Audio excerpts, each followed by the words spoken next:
Welcome to Entertainment Dudes. More fireworks because we had them at the beginning. You can't not have fireworks. We will rock you. From Los Angeles and Nashville, get ready to go behind the scenes with Entertainment Dudes. what happens when you pair a director, a voice actor in a world, and some of the most interesting people in entertainment. You're about to find out. Welcome. Cam Cornelius, voiceover dude. Jason Crossman, I'm director dude. We're excited that you're on the show today. And if you didn't catch our last, this is a part 2 because we have a part 1 with Everett Oliver talking about voiceover and booth and how to work on your voice and how to prepare yourself as an individual, an actor, to get ready to present yourself to the world as a professional voiceover actor or actress who's getting hired and is working and is creating a career of it.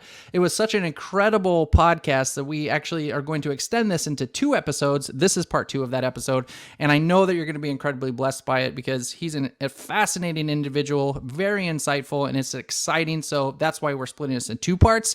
We hope you enjoy part 2 of Entertainment Dudes. In VO on Entertainment Dudes. Because I move quickly. You've got to be able to, and this comes from my training being at the agency, you've got to be able to connect to the piece of copy in a time-efficient manner. I don't care about what we have with these home studio stuff. Our times are now valuable. If you can't do it with me, what makes you think you can do it with Jason, who's a director? What makes you think you could do it with Cam, who's a producer? Because what's going to happen is you're going to sit there and you're going to have a blank look on your face. And you're going to sit there. And I've had a client when I first started at the agency. I ain't going to mention the person's name, but they lost a job because they couldn't either follow directions or they couldn't figure stuff out or they were lost. And then they remember the whole incident. They were like, because you were there. And I said, what you crying for? Oh, I didn't get it, blah, blah, blah. I know this was your first time, but this was a learning experience for you. So all I'm trying to do is prepare them for what's going to be in front of them. Because people, when you get to these producers, Cam, time is money. And they don't have time for you to be experimenting. and that's what actors want to do. Oh, I could do voiceovers and blah, blah, blah. I'm like, no, you playing. This is big money here, I can't tell you the amount of times you get into a session and it's like you've got a different idea of what the character is and you've got to bam, bam, bam, come up with some other stuff.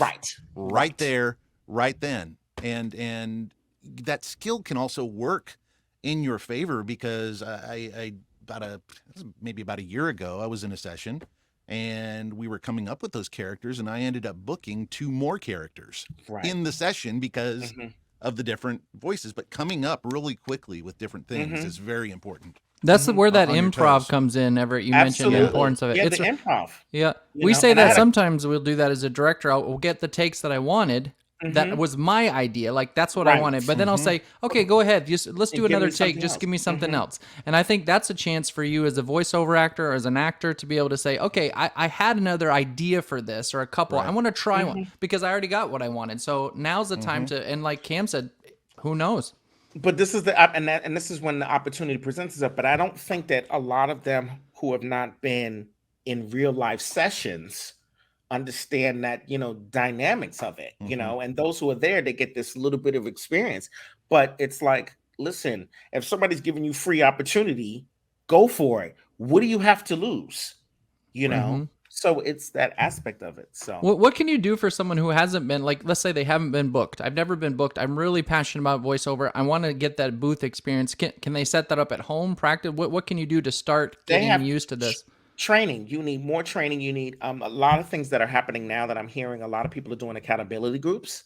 So find yourself a bunch of people who are accountable, or you can contact me. I can send you to certain, people.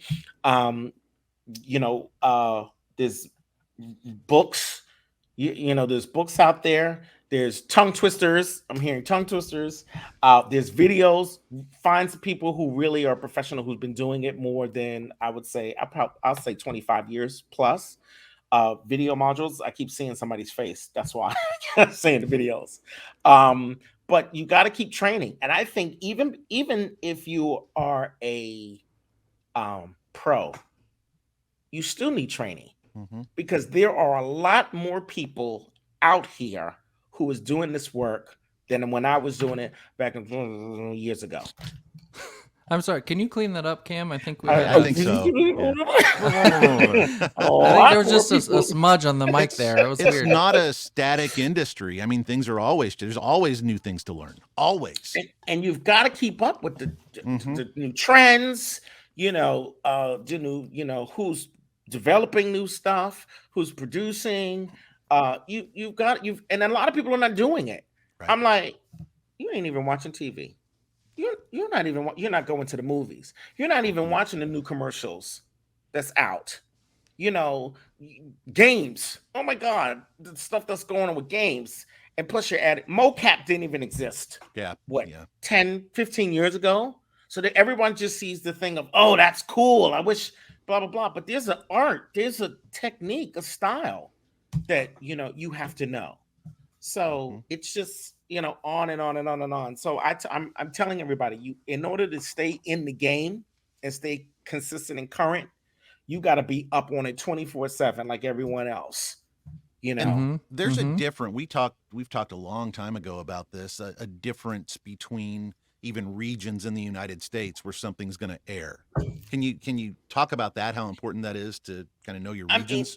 I listen. See, for me, I home in on your regions. Mm-hmm.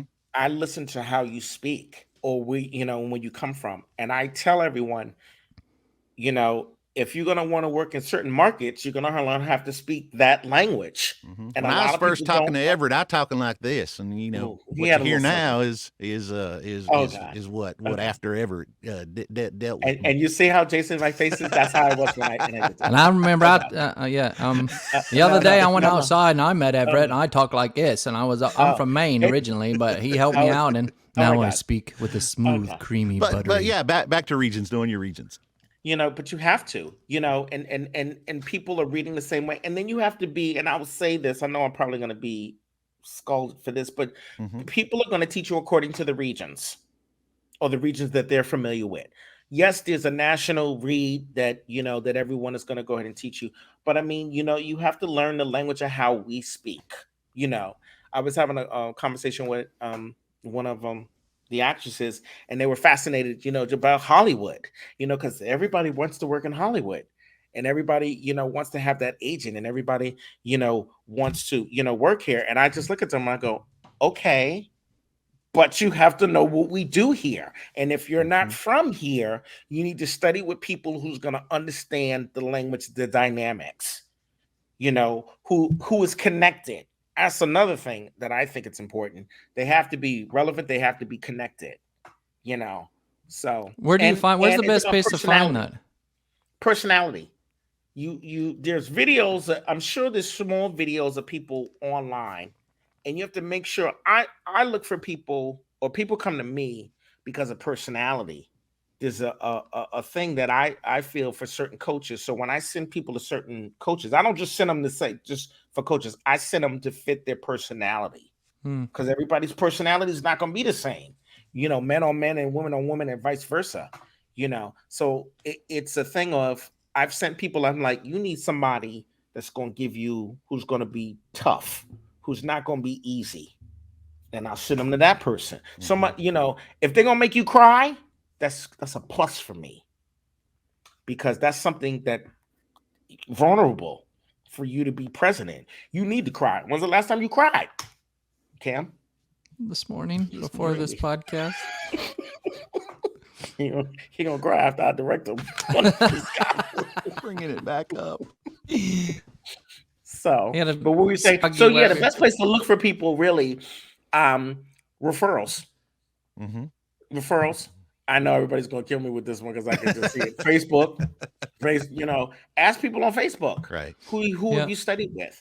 We're starting to open back up with conferences and stuff like that. I'm sure, people will tell you these are people who will do this. These are people who do that. But you want somebody that's gonna, like I said, understand you. I think that people are just doing stuff just to be doing stuff, and that's just my way and my style. And like I said, lots of people come to me and they're like, you understand me. I'm like, yeah, I understand you better than your family members. That's what's the ongoing joke for me. Yeah. That I really understand you better than your own family members. And I'm like, do we need to have a family meeting? And It's Jason's time. all like this. Family He's meeting. like, Family meeting time. Yeah, I think something that's also important to realize is not just having talent, but also you are an independent contractor. You are working for yourself. So I think understanding that you are a business is probably one of the most important steps in terms of creating a well-rounded individual who makes a career out of it. I think a lot of times people learn, like film students, they learn, but then there's not like, how do I file my invoices on time? How do I make sure that I show up at my appointments? How do I remember my appointments? Who keeps track of when I'm going to get there? Pricing, like Cam said, like how in the world, how do I know how much to charge? That's business. And if you don't understand those concepts, knowing who you are as an individual, honing your craft and understanding that you are a business, you have to get business books. You have to learn how those things, or you will be miserable your entire life. Marketing is important. Marketing is important. I've been in classes of social media. Oh my God, it's like a plus, to put yourself out there. I tell everyone all the time, you have to put yourself out there because nobody knows who you are. Yeah. And because we're all locked in our homes now, they really don't know who you are. And even if stuff is still opening up, there's going to be thousands of people who look and sound like you. So you really have to, how am I going to make myself stand out? And social media marketing. You're right about, invoicing. I'm thinking of one of my colleagues who hates invoicing or takes forever to invoice. Yeah, it's kind of important. I'm not going to blast their name, but I'm going to let them know. I know you know who you are. You have to have a business sense with this because this is a business, and everybody's worried about, oh, this person's too expensive and blah blah blah and this and that. I'm like, oh my God, if you want great coaching, you're gonna pay for it. Yeah, you are not gonna. You don't go ahead and spend cheap money on a home. You don't spend cheap money on a car. You don't.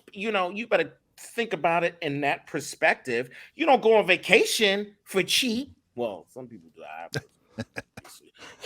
You're like, not me. That might not Everett. be the right example. but there are too. It's not just like a one and done thing. I mean, when someone's in a session with you, there are nuggets that they get that they hold on to and use for the rest of their career. So it's not a little bit, right? And you're gonna get a little bit from everybody. I do encourage everybody to go see everybody because all casting directors, they're all different, and stuff like that. But you need to know specifically. I just heard somebody said that one of the casting directors out here don't like slates. I was like, oh, that's the first time I ever heard that. Okay, and we slate all the time in LA, but when I taught in Atlanta years ago, they don't slate at all. Yeah, we didn't slate a lot. It's very important to look at those specs because right now I'll get slate, absolutely no slate, absolutely no slate. And then, slate. So it's like you've got to look at those specs and follow every single little and for me, it's time. If there's a ton whatever, of people, I'm just I don't want to listen to the whole first part. Like I do not care. Like I do not care. I'll figure that out later. Like that's why I taught my team. Like, who is this person? I like them. Show me. They look at the paper. They do it. But when I'm like watching through the video, I'm like, hi, I'm John. I'm bored already. And if your slate is boring. I'm done already. Your audition is going to be your audition's done. It's going to be boring. I won't even look at your thing. I'm like, boring. The key that one of my colleagues says all the time, which is so funny, is actors don't read. They don't read the whole entire thing. Their attention span is just like that, like short, like a peanut. So it's just like, oh my God. And this is when it's like, oh, they're rushing to get their files in because they waited to the last minute. And I'm like, well, what you been doing for 2 or 3 days? Because sometimes, auditions do come in last minute, but they do give you time. Right. Unless it was promo. Yeah. And if you wait to the last second, they may have already picked who they want because depending on what it is. Animation, I will say they wait a little longer because they want to hear it from all the different, I know a casting person who sends it out to everyone around the world. Everybody gets that copy. I will not say their names. But the simple fact of the matter is, and I had this conversation, I was like, you listen to everybody. They listen to every single person's Wow. audition and make sure that it's filed correctly. So, don't give up hope. I'm just saying, especially if you're doing video game animation, they will listen, to all your stuff. So commercial, I'd say they listen too, but commercial's a little bit more faster, Right. unless things are, have shifted within the last couple of months, because of COVID and all that. Yeah, I think there's something to know for you who are auditioning. Imagining to yourself like, okay, I think you should audition not for, I wonder what my director wants. I'm going to try to do what I think my director wants. I think the best thing to do is sometimes say, what is that character, making it your own, and then giving me someone how you would portray this character.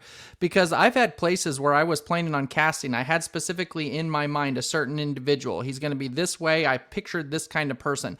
And then somebody did something completely different, which was entirely who they were. And my director and I at the time, I wrote the script. We were like, this is him. This is actually who this person is. He captured the essence of it. The character. It wasn't what I pictured. But they blew my mind with the audition, and they brought something that was so authentic, and he carried that authenticity through the entire character, through the whole series. And for us, that was spectacular. So as a voiceover and as an actor, I think one thing that you can do is, and I know Everett already hinted on it, is authenticity. That's the true who am I, at the base of it, who am I? And then taking that authenticity, and there's a difference between serving yourself with your authenticity or your audience. A lot of the times, anytime I'm approaching a story, I'm always thinking about who my audience is, who's going to end up watching this. And I think if you take your authenticity and you understand realistically who you are, and then you present that with an others-focused mentality in that story, you come across so much more powerful, and I can see that end result. I know that this person is going to be impactful for my audience because they're serving the audience. That's something that I look for in a genuineness to the person, how they interact with me, how they interact with each other, what they create on the set. They're not just an actor that's there. They're part of an ecosystem that is ultimately serving my end goal, which is the person who's going to be watching whatever we're creating. So, well, I think, nowadays, one of my colleagues recently said, who I use now in teachings too, is a point of view. I take a point of view in at least all of my auditions now. And because of the simple fact of the matter is people leave that out and they don't come from that angle. And then when I'm hearing the characters or I'm hearing the commercials, I'm hearing backstories coming through from the characters because they came from that point of view. And I'm also saying to actors too, is that very first sentence has to pop. I don't care how you do it. I give an emotional turns. I'm now really, really homing, and I want to hear those emotional turns in the first sentence. That needs to be very important because that's going to keep the listener listening, like you said, also about their authentic truth, to, whatever piece of copy that you're reading. And so that's what's going to make a little bit different because you're right. Everyone is just reading it the same way. And the epiphany came to me as I'm having so many people read the same piece of copy over and over again. And I'm just like, and I remember my days as a booth director. Oh my God, I can't even tell you that I used to listen to about, I don't want to exaggerate, but probably 75 to 100 auditions. That's just one project for one day. Probably listening to maybe over about 300 auditions, depending on how many projects we had a day. People reading the same thing over and over and over again, and even coming in the booth and me directing them. And I'm like, oh my God, if you read it just like somebody else is going to read it again, I'm going to explode. Yeah. That's why I would do this a lot. What do you think? Great. Can you do it this way? Can you do it good this time? Yeah. Speaking of copy, Everett sent over a couple scripts to put me under fire here. So oh, okay. Okay. Not really. Yeah. Not really. No. So obviously he's just going to go ahead and just going to watch. We're running a little long, so let's pick one. What do you want to go with? I usually let the actor choose because this is your audition. Okay. Oh, this is not my audition. This is your audition. You getting a little taste of this? Well, let's go with Make it hard. Make it real hard on it. I already know he's going. I already know. I'm like inside of him already. Oh, Cam. All right, Deadless. Which character? Deadless. Oh yeah, it's literally right under literally. All right, deadlift. Is this And a a good script? thing I have my notes. Yeah. So tell me about the character This character, in he's your own actually words. a covert. I feel like he was kind of pushed into this role. He's a covert op, and he is playing a priest, but he has to be this really calm and loving type character, but underneath he has all this rage just ready to come out. Okay, and who do you relate this character to in your personal life? Who do I relate this? Because you need to character see. Because my thing is, it's an image. You've Yeah. got to see the image. Mm-hmm. And this is why I tell everybody to have pictures of people all around. Your booth should not be empty. Mm-hmm. Well, yeah, you have choice. Yes. Bonnie! Right. Okay. That's a sound alike. That's an improv. Sound alike. So get rid of that. Yeah. Barney's not this. No, this was an uncle I had who hated being in family gatherings, but always had to put on a nice face when he was at family gatherings. It's almost like a guy who's a voiceover guy who hates being on podcasts, so he puts on a really good face about being on like a podcast. It's just that feeling. I love it. No, not at all. I'm trying I'm just teasing. I'm trying not to be sarcastic, which is so funny. I was like, Game face on now. All right, Cam. I'm gonna let you read through everything. all right. Just so I can hear where you are. For the Lamb in the midst of the throne will be their shepherd, and he will guide them to springs of living water. Numbers can put a face on God, but they cannot describe his entirety. Tell me, Valentino, are you content suckling at the teat of modern tech? Or do you seek more? Help! The devil plays with your friend's mind. He's gone mad. With your attack dog in the wind, I have no need to keep up with this charade. Tell me, Valentino, does your principle make you bulletproof?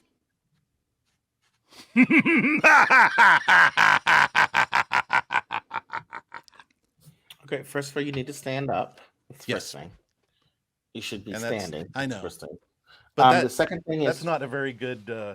okay. We don't want to see that. So sit down. Situation. No, we don't want okay, to yeah. sit down. Yeah. sit. Yeah, Oh in our my present gosh, situation, I sit. can't do that. But yeah. Oh my god, that visual. Gotta get that visual. delete. Oh, I would like to delete that edition and do it again. I'm fine. 2-1 note. Let's keep going. Your 2-1 note. Okay. You weren't the first couple of scenes. You weren't about the notes. I hear you doing the emotional turns, but I want to hear the emotional turns inside the lines. Okay. So let's go through. We're gonna go through it as each scene, trying to put Valentino at ease. Sure. Okay. Disguise. Here we go. Scene 1. For the Lamb in the midst of the throne will be their shepherd, and he will guide them to the springs of living water. Okay, pull back a little bit on the voice because you're forcing it just a little. And I like those turns that you did within that line.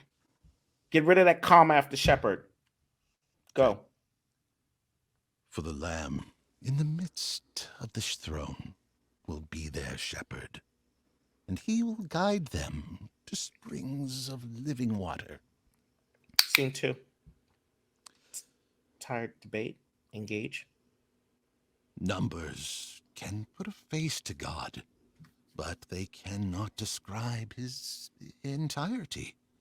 Tell me, Valentino, are you content suckling at the teat of modern tech? Or do you seek more? Okay, let's pick up your pacing a little bit. Okay. Numbers can put a face to God, but you see how I turned there? Mhm. I'm making this all one thought, Okay. and then I'm switching. That's your attitude because you're reading it like everybody else is going to do it. That's what's in my head. All right. Move the copy. Scene 2. Numbers can put a face to God, but They cannot describe his entirety. Tell me, Valentino, are you content suckling at the teat of modern tech? Or do you seek more? You hear the difference? Mm-hmm. I'm hearing you in your voice where you're not acting. Then you weren't. Then I'm trying to get you to do emotional things, different attitudes. And I purposefully, I know you say look over the script and figure out everything. I purposefully did not look at this beforehand so that we would I'll give you minutes. be able to go through this kind of stuff, because you have to do notes. It was a cold read. Right. And but you have to do notes. Right. And people don't. They just, when they recopy, what drives me insane also is that they're not making notes on the side. That's why I tell all the actors to print out the scripts. Yeah. Because you're going to get right. Because the notes are on the side there, and they obviously go about all the subtext that we were talking about earlier. Absolutely. Generally, good scripts will say one thing while they mean something else. You'll have you'll have the subtext of what's being said. So the subtext is what's going to go in the side of those notes. What am I really saying when I say this? And it goes back to, like, does he really believe what he's saying? No, it's a lie. I'm lying to them. So that's a note that goes on the side. Maybe said about the flip. There's like a sincerity. That note would just be, why is the emotional flip there? What is it about those two beats? Because it's a change of beats that happens. And a beat is just that emotional change. Like, I love you. That's one beat. Cam goes, you didn't mean that. You didn't mean that. That was fake. Everett, I love you. I love you. I really love you. And I love having you on this show. And we're done. And see. So I think hitting those emotional beats is so deeply important, and figuring out what they are, because that's where the authenticity comes from. So when you're reading the script and you're breaking it down, Everett did that. Like, why did he tell him to flip? Why did you tell him to flip those two notes? Because it's one beat, a thought that flips into another. So what were those thoughts? You don't thoughts? naturally do that in your personal lives when you're engaging in conversation with people who you know. And so that's why I have to place them there. And I'm like, nope, stop. You're thinking about it. You're worrying about getting the words off the page. That means you didn't look at the copy. That's why it takes longer. Yeah. Because you didn't do your homework. And a lot of people, they're not doing their homework. And I can tell. That's why an audition should really seriously take you 20 minutes. That's if you really studied it. You're right. You should be able to, I should be able to just basically go ahead and say, you need to do a note here. You need to do a note there and here. That's it. I don't need to be giving you line reads unless you're just really stuck. I'm a stickler for that because this ain't my audition. This is your audition. I'm here as the guy to say, to make it better, you need to do this.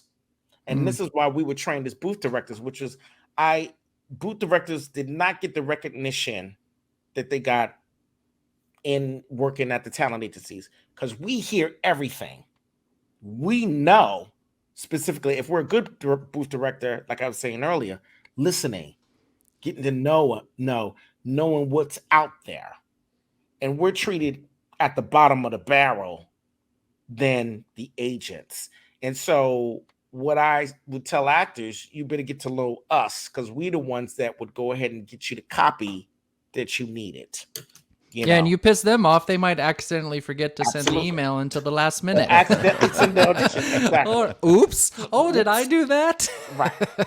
So I'm making it clear, and I wanted to put it out there that I was treated at the bottom of the barrel because my title was a booth director. But in essence, when my career started going up, booth directors was like, oh, we didn't even know they had them.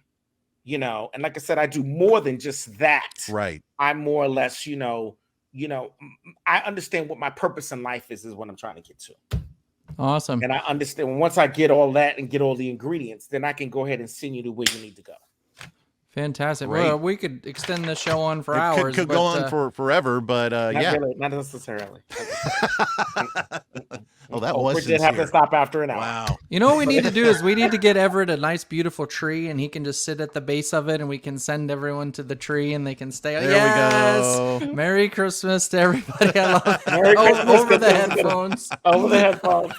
I could always make it work. I can always make it work. This is a Christmas episode show. I'm sorry, unfortunately, I did not make November sweeps. I don't have my hood, but here's my fur coat, my fur hat. Wow. Wow. That is huge. Yeesh. Bye, Max. That's right. Buxy. That's Buxy. Folks, we hope Everett gave you some amazing presents. Hopes. Yes. In this Look show. at that. Yes, some great tips and tricks. And that was just great informative stuff, Everett. Thank you. You're always so much fun. Yeah, you're a real card, man. A real card. Wow. It was great having you. Man. I just like to just light up the world. Awesome. Well, thanks for joining us on another episode of Entertainment Dudes. We look forward to bringing more incredibly talented people like this. And Everett, hopefully you will join us back and we talk more about it. I think the booth reads are fantastic. We did one where Cam and I did kind of a read together, and people really appreciated and enjoyed it. And having someone who's a professional in the booth, I mean, hello, come on, where else can you get that? So thank you for your time. Thank you for your attention. And we look forward to seeing you guys in the next episode of Entertainment Dudes.